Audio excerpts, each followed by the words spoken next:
بسم اللہ الرحمن الرحیم۔ جب حضرت ابو ذر رضی اللہ تعالیٰ عنہ نے حضرت بلال رضی اللہ تعالیٰ عنہ کو کہا، اے کالی کلوٹی ماں کے بیٹے، اب تو بھی میری غلطیاں نکالے گا؟ بلال رضی اللہ تعالیٰ عنہ یہ سن کر افسوس اور غصے سے بے قرار ہو کر یہ کہتے ہوئے اٹھے، خدا کی قسم میں اس بات کو ضرور بالضرور اللہ کے رسول صلی اللہ علیہ وآلہ وسلم کے سامنے اٹھاؤں گا۔ یہ سن کر اللہ کے رسول صلی اللہ علیہ وآلہ وسلم کے چہرہ مبارک کا رنگ بدل گیا اور آپ صلی اللہ علیہ وآلہ وسلم نے ارشاد فرمایا، ابو ذر، کیا تم نے بلال رضی اللہ تعالیٰ عنہ کو اس کی ماں کی آر دلائی؟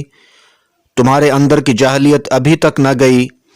اتنا سننا تھا کہ ابو ذر رضی اللہ تعالیٰ عنہ یہ کہتے ہوئے رونے لگے، یا رسول اللہ صلی اللہ علیہ وآلہ وسلم، میرے لیے دعائے مغفرت کیجیے،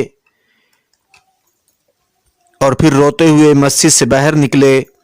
باہر آ کر اپنا رخسار زمین پر رکھ دیا اور حضرت بلال رضی اللہ تعالیٰ عنہ سے مخاطب ہو کر کہنے لگے، بلال، جب تک تم میرے رخسار کو اپنے پاؤں سے نہ روندو گے میں اسے مٹی سے نہ اٹھاؤں گا۔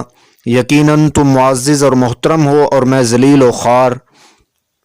یہ دیکھ کر حضرت بلال رضی اللہ تعالیٰ عنہ روتے ہوئے آئے اور حضرت ابو ذر رضی اللہ تعالیٰ عنہ سے قریب ہو کر ان کے رخسار کو چوم لیا اور بے ساختہ گویا ہوئے، خدائے پاک کی قسم، میں اس رخسار کو کیسے رون سکتا ہوں جس نے ایک بار بھی خدا کو سجدہ کیا ہو؟ اور پھر دونوں کھڑے ہو کر گلے ملے اور بہت روئے۔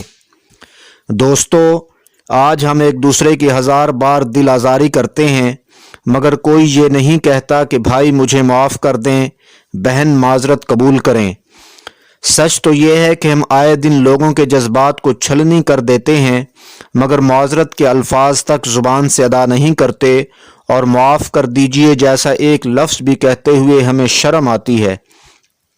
معافی مانگنا عمدہ ثقافت اور بہترین اخلاق ہیں، جبکہ کئی لوگ سمجھتے ہیں کہ کسی سے معافی مانگنا خود کی بے عزتی ہے۔ ہم سب مسافر ہیں اور سامان سفر نہایت ہی کم ہے۔ اگر ہم سب دنیا اور آخرت میں اللہ سے معافی اور درگزر کا معاملہ چاہتے ہیں تو ہمیں بھی اپنے اندر لوگوں سے معافی مانگنے اور دوسروں کو معاف کر دینے کا جذبہ پیدا کرنا ہوگا۔ دوستو، اگر آپ نے ابھی تک ہمارا چینل سبسکرائب نہیں کیا تو سبسکرائب کر دیں اور بیل کے نشان کو دبا دیں تاکہ آپ کو ہماری نئی ویڈیوز ملتی رہیں۔ شکریہ۔